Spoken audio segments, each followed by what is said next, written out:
Hi there and welcome to this introduction to the ginger carder bumblebees. My name is Clare Flynn and I'm Project Officer for Skills for Bees Cymru. This presentation is very much an introduction to the ginger carders, to our three ginger carder bumblebees in the UK. These species are notoriously difficult to identify in the field, and indeed it can be impossible to do them in the field. So this set of slides will give you a starting point to begin learning about these species, but I really recommend that you get out if you can with staff from Bumblebee Conservation or other local bumblebee experts and volunteers and get as much field experience as you can. Like I say, sometimes it can be impossible to do them even for really expert bee specialists because the species are very similar to each other. They're all highly variable and they also fade as the season progresses, which makes it increasingly difficult to separate them. That being said, don't be put off. Enjoy the presentation. Hopefully it will give you a good starting point. I should point out as well that with these species, you do need to be prepared to gently pot them and use a hand lens to see the distinguishing features. Okay, so if you plan on field work, you will need to plan for that. Okay, I'm going to share my screen. And here we go. So we'll do a quick overview of where this species fit into the UK bumblebee fauna. We'll go into detail on the three species which are the focus of the presentation, with top tips and a nod to one similar species in particular. And then we'll have just some signposting to necessary equipment and sources of ID help and places to submit records. Okay, so this table has all of our 24 UK bumblebee species listed within it. If we look at the top row here, the common species, each row is separates the species depending on colour. And we, of course, are going to be looking at the ginger bees today. So the only common one is Bombus pascorum, the common carder. And then if we move down to the next row, scarce and rare species, our other two species to focus on today are Bombus mascorum, the moss carder, and Bombus humilis, the brown-banded carder.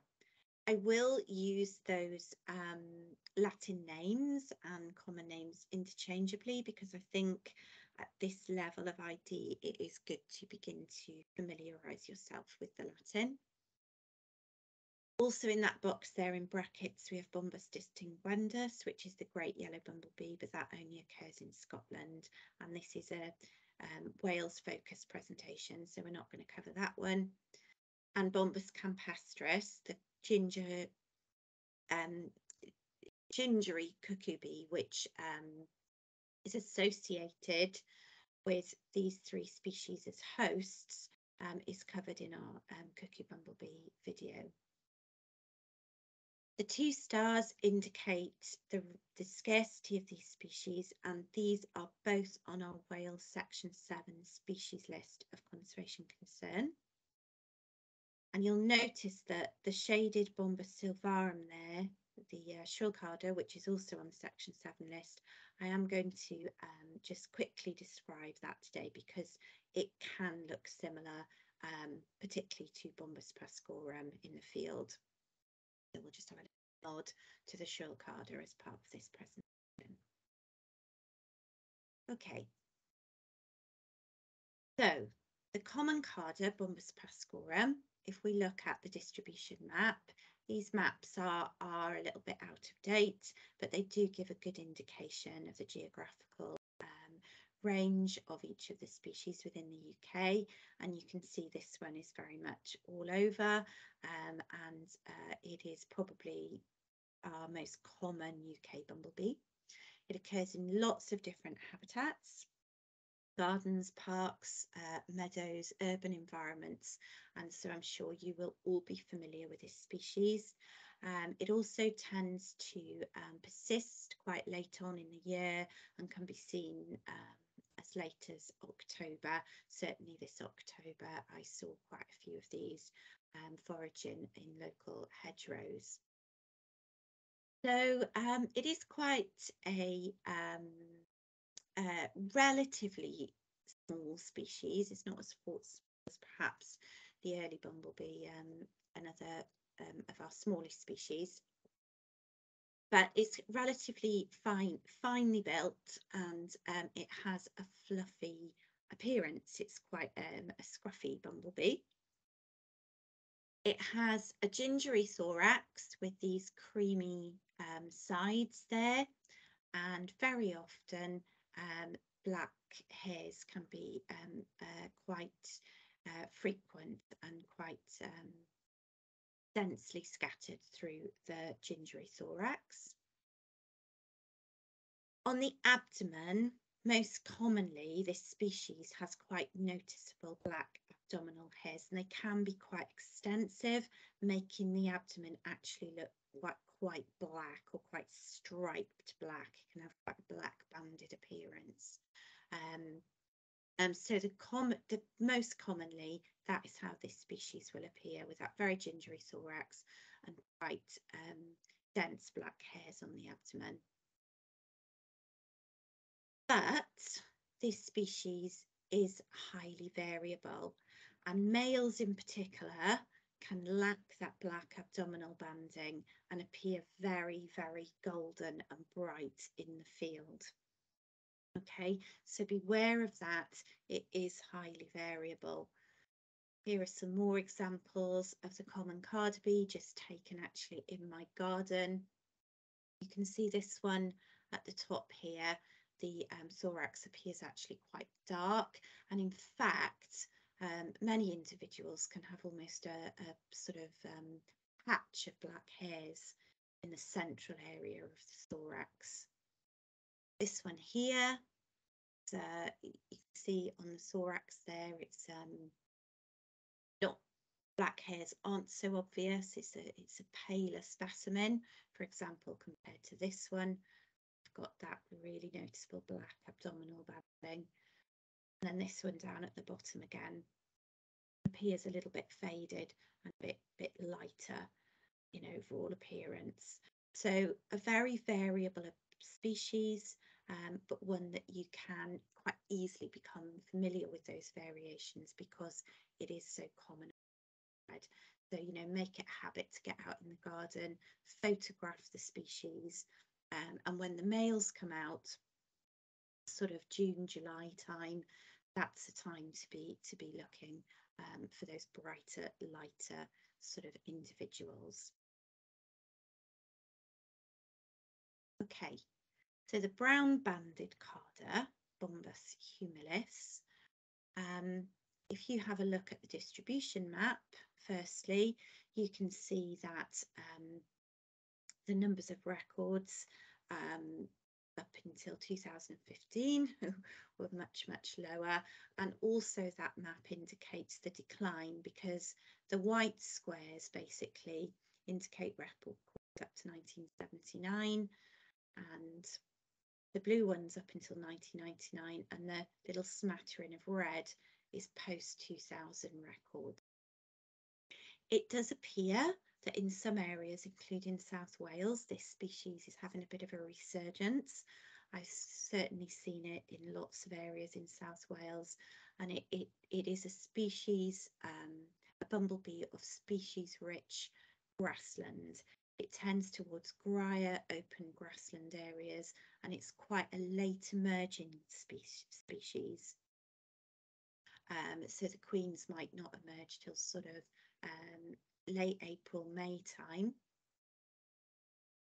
Okay, it is similar in size and shape to the common Carder bumblebee, so it's sort of relatively small and quite fluffy, but in the field it appears very much blonder, I would say, brighter and blonder, especially fresh specimens.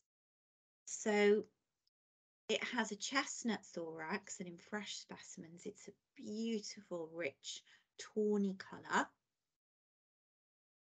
And it has also the chestnut band on tergite 2 on the second segment of the abdomen, which is very, very strongly defined in fresh individuals. This can also extend to tergite 3, the third segment, and certainly in this one here you can see the chestnutty colour in tergite 2 and slightly less obvious there on tergite 3.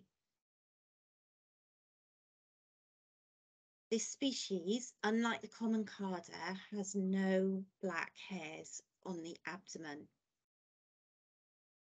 Okay, it is completely free of black hairs on the sides of the abdomen there. So this is a key feature to look out for when you're separating the brown-banded Carder from the common Carder.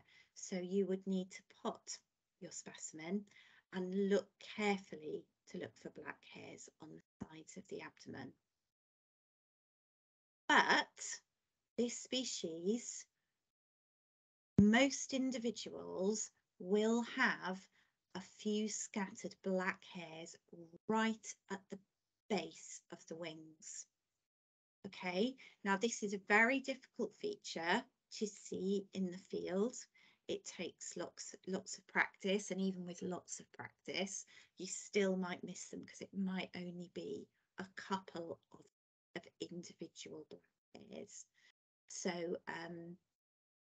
you know, this does take practice, and occasionally in some specimens they may not be there at all, but in most that is a distinguishing feature for that species.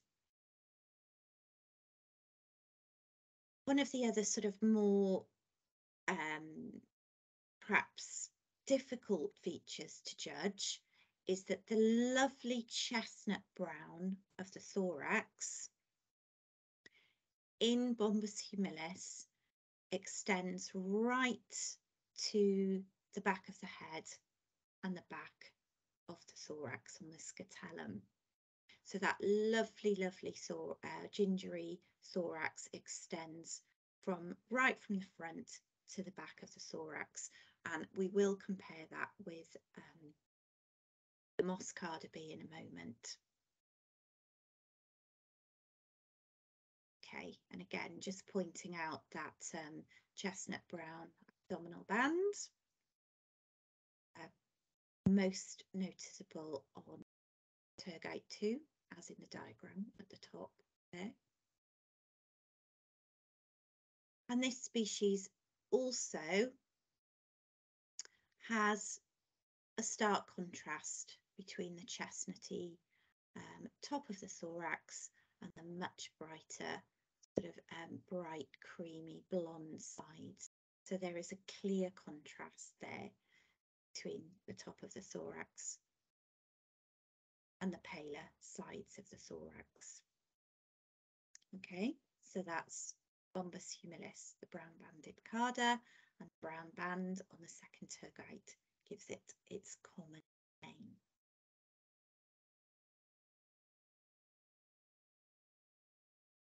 A few more examples from South Wales. So this one here is a worker, and you can see her fine build. Okay, she's quite pointy, quite slender. And in this one, I've potted her and checked because the thorax there in the photograph appears quite dark, looks like it could have black hairs. That's actually the integument showing through. and on inspection with a hand lens, it was very clear there were no black hairs on the sides of the thorax, but her brown bands there are quite clear on toe gate 2 and toe gate 3. There's a hint of well. Okay, so that's her. This one here, again, she's been checked in the pot, and again, the black integument is showing through, but the inspection with the hand lens revealed no black hairs on the sides of the thorax, and even though it's not visible in the photograph, there were a couple of black hairs above the wing bases there. This one here looks very, very pale and blonde, but again, this was checked in the field because it looked a bit similar to a moscarda because it was so pale. But again, the black hairs at the bases of the wings there gave it away as a brown banded carder, and even though it's a little bit pale, you can see the brown band there on the second tergite. Okay. So the moscarda, Bombus muscorum. If we look down at the distribution map here, the distribution, again, you can see the scarcity of this species, and that post 2000 red squares, it has become more restricted in its distribution.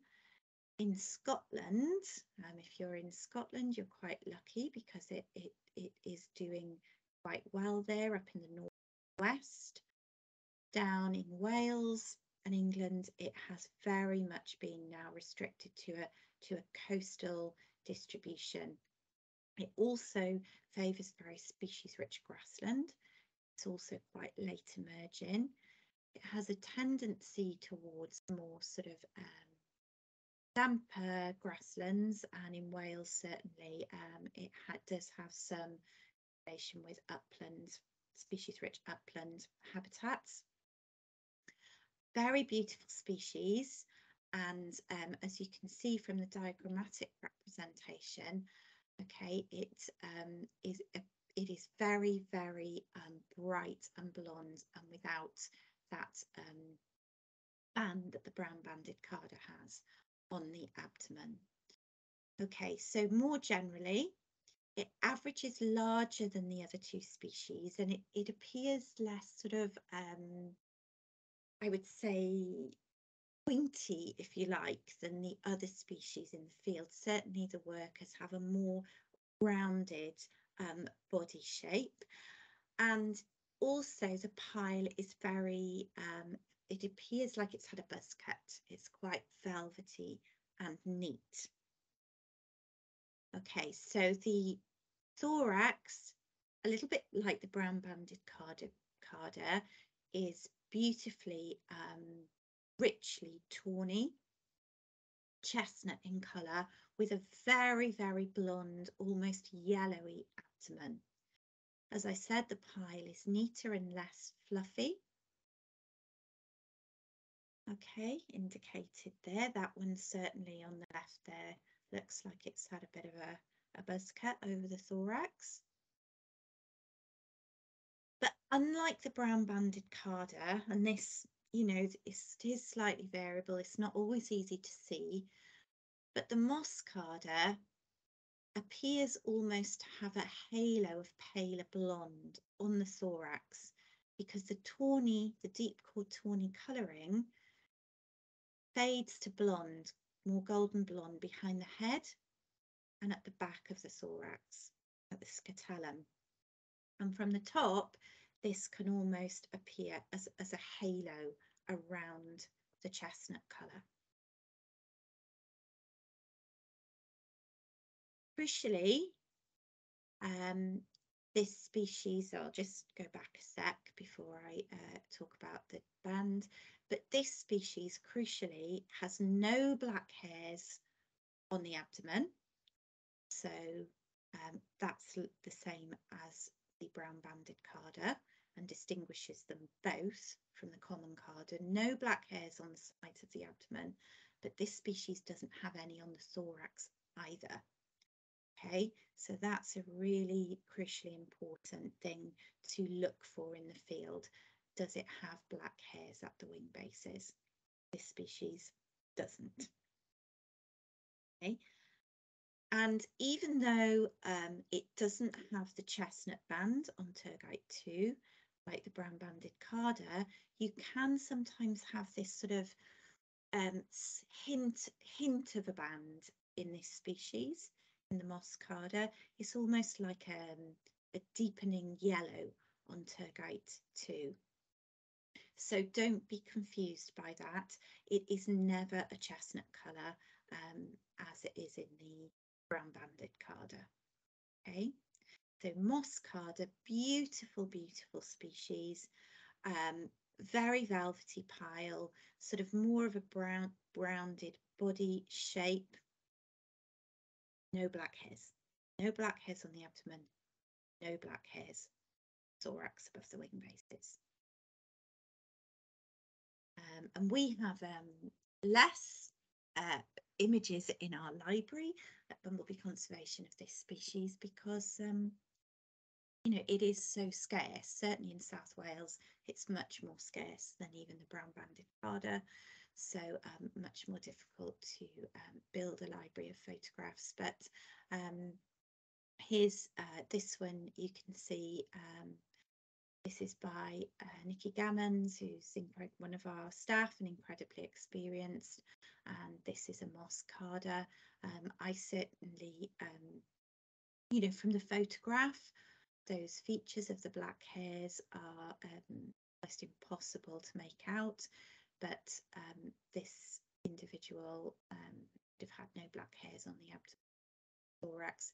You can see that lovely chestnutty centre of the thorax with the blonde hairs there at the back, and just a very, very slight deepness of colour back in Tergite there, but no chestnut band. And again, this photograph by Izzy, which is from Scotland. You see that lovely chestnutty thorax and very, very pale abdomen. Okay.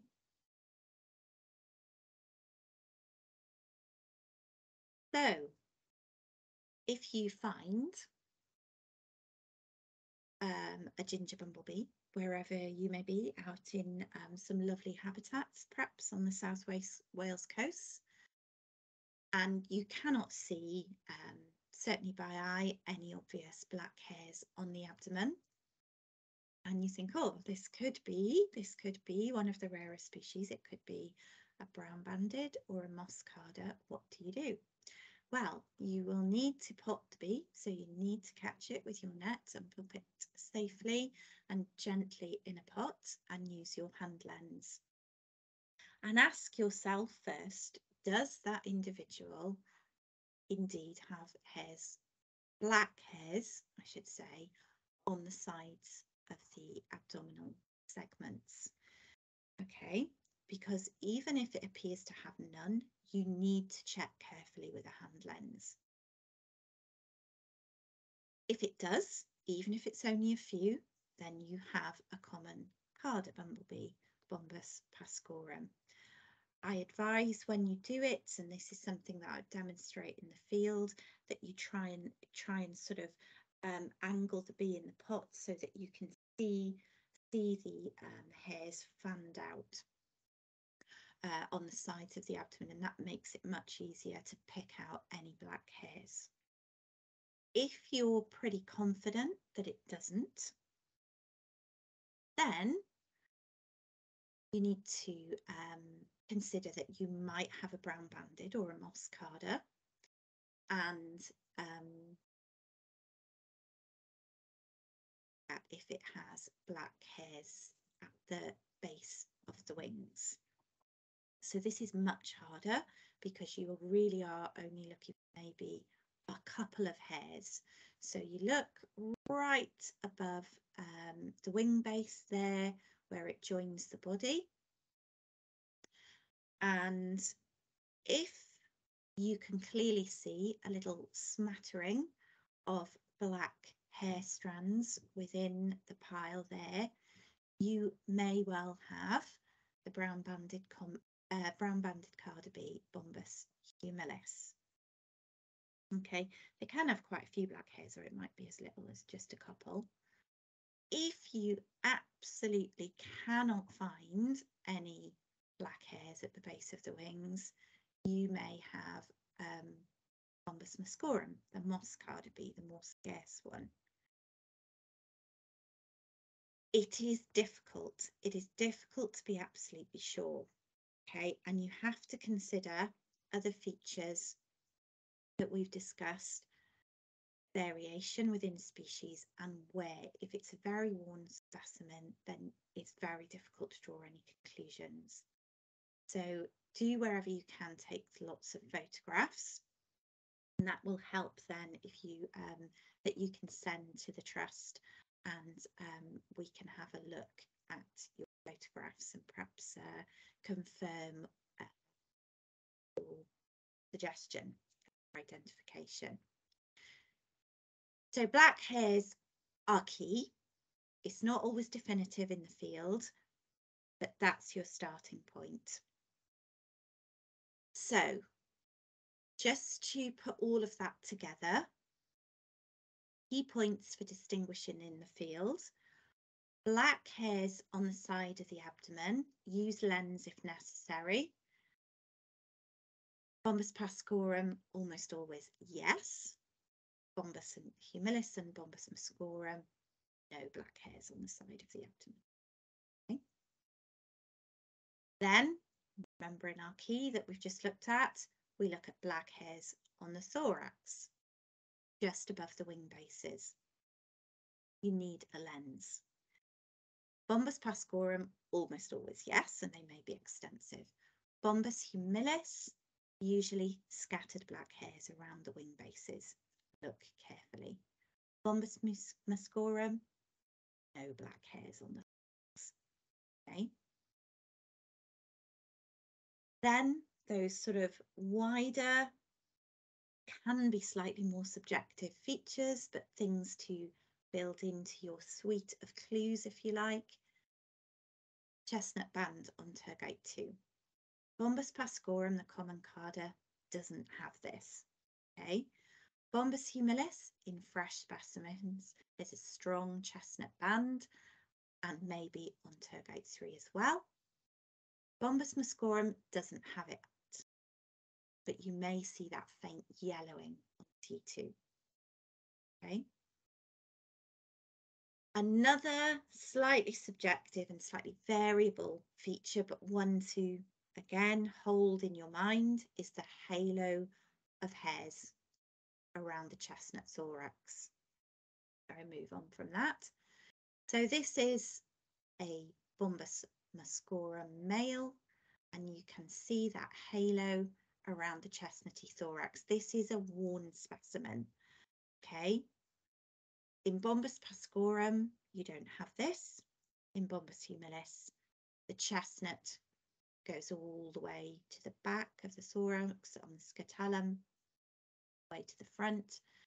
But in muscorum, yes, you can see in this one it's less clear at the head, so it can be a difficult feature, but it's one to just have in your, okay, that halo of pale hairs on the thorax in Bombus muscorum.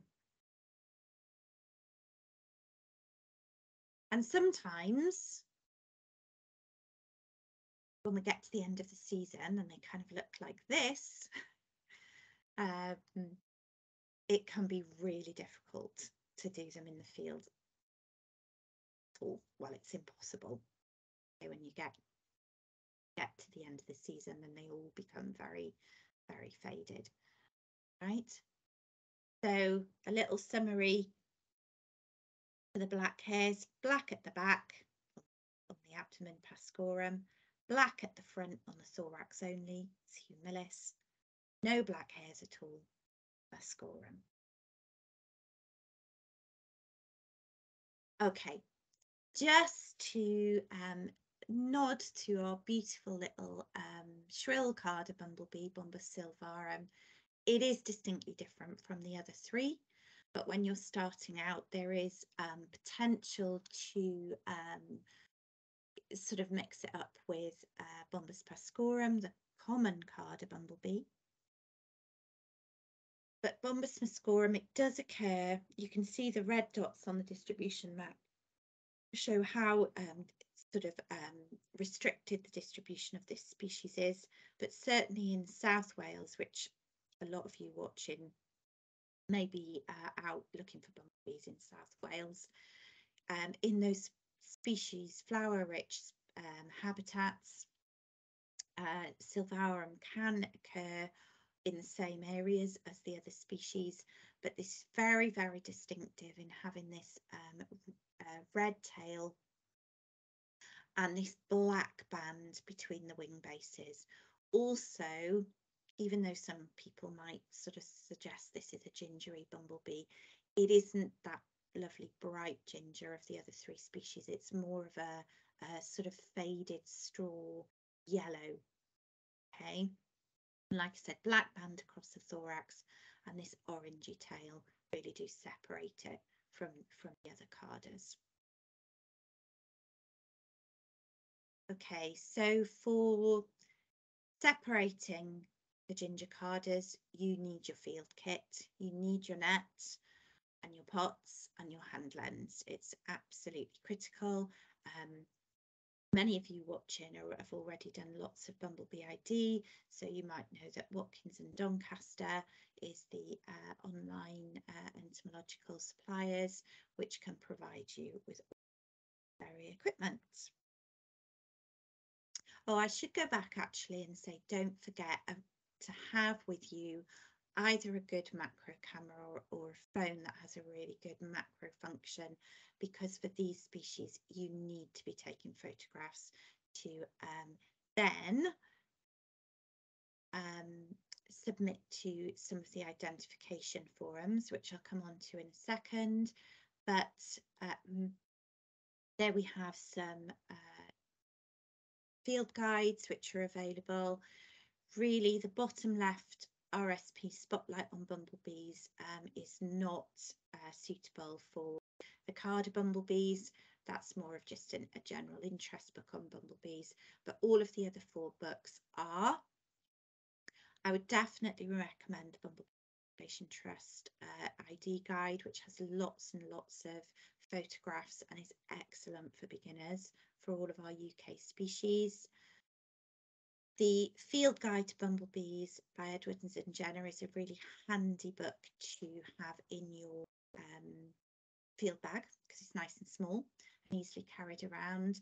And Stephen Falk's book and the Priest Jones and Corbett Bumblebees book both go into much more detail, and I think are actually really useful for the rarer carda bees because they have the scientific keys and give lots of sort of detailed information. So those are all good ID guides, but also Stephen Falk's Flickr pages are excellent. Just Google those, and Stephen actually has a crib sheet for field ID of the carda bees, which you can download, which is really useful.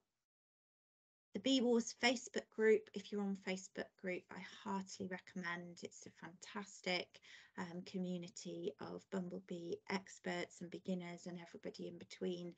And that's where your photographs come in. Please take photographs, and they can help you to reach an ID. Although even with photographs of these cardas, it is not always a guaranteed inclusive identification because they are so difficult. We do ask you to submit your records into iRecord, or for our Wales recorders you can use the Welsh version of iRecord, the Lurk Wales app. They're both connected, it's both the same software, so you know, submitting your records into either, they all go into the same pool for verification. And please try and add photographs and as much information on any particular record as you can when it comes to these rare Cardibees, because all of that information will help with verification of the record. Okay. That's it from me today. I hope that was useful. Please email me if you want any further information, and good luck.